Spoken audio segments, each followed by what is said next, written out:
understand it, it would cover all the problems you can get into in a lifetime. You would always have a resource. Of course, it would also be lovely if we did not need the tapes at all, if we had an inner strength and ability with which to face all problems. Then we could simply look into our own hearts, listen to ourselves, draw on our strength and that of our loved ones, and overcome any difficulty in a healthy way. That is what I hope these tapes will do for you. Help you listen to that most important voice of all, the voice within yourself, so that you will learn what true health is. I think that within each of us is a knowledge of our road or path.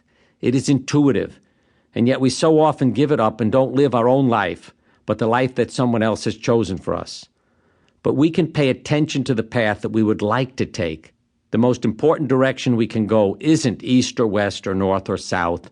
It is inside ourselves. There is a path to your own heart, your own treasure chest, and I would like you to follow it. When people follow it, I hear them say, "I have a disease, but it doesn't have me." I see life as a labor pain, worthwhile if we can give birth to ourselves. But I see people, in a sense, who have died to stay alive. What I'm talking about is you're becoming who you didn't want to be because of pressure from parents or other authority figures. You become the doctor, the teacher, the plumber, the housewife, even if the work and the role are meaningless to you. And then one day, you are told you have a year to live. For some of you, learning you are mortal finally gives you permission to live your life. And so the teacher quits his job and moves to the seashore. The doctor picks up a flute and closes his office. The housewife goes back to college. The plumber becomes a sculptor. They let the untrue self die and give birth to their true selves. You don't have to have permission to do this. We are all mortal. Don't wait until someone tells you that you have cancer or AIDS. Start living. Give yourself a new date of birth. Then the psychological and spiritual healing process can happen, and it may be accompanied by a physical cure as well.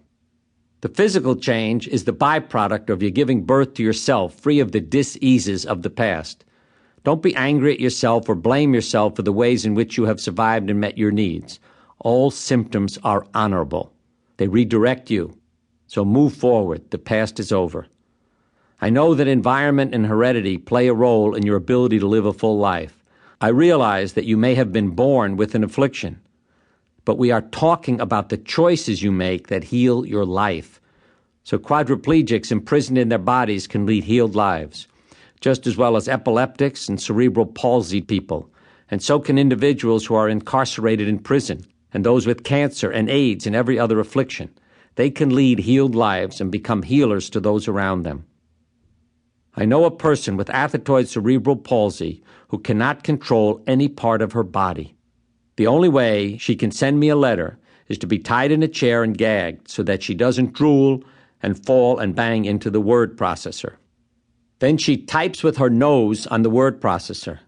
She sent me a Christmas card that said, "Let's spend Christmas with Jesus, helping people less fortunate than we." The inspiration isn't because the afflictions of these people make ours seem less severe. It is because they are teaching us. The issue isn't who has the worst problem. We all have problems, and we can inspire each other by confronting them. We are so afraid of taking a risk, of being nothing, that some of us actually kill ourselves rather than live our lives. I think we are just beginning to reach out and understand that for human beings, it is not a question of limits, but of possibilities. Yes, you have to be willing to take a risk. Life is an opportunity for you to contribute love in your own way. I'd like you to find the strength that I know is there inside you to draw on. Then use that strength and energy and live fully.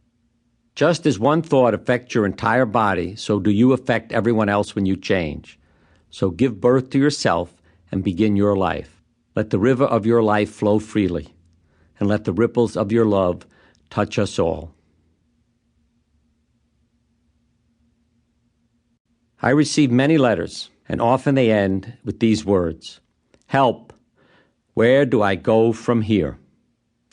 This question sometimes comes from people who are ill, or it may be asked by those who are well again and wondering what to do with their lives.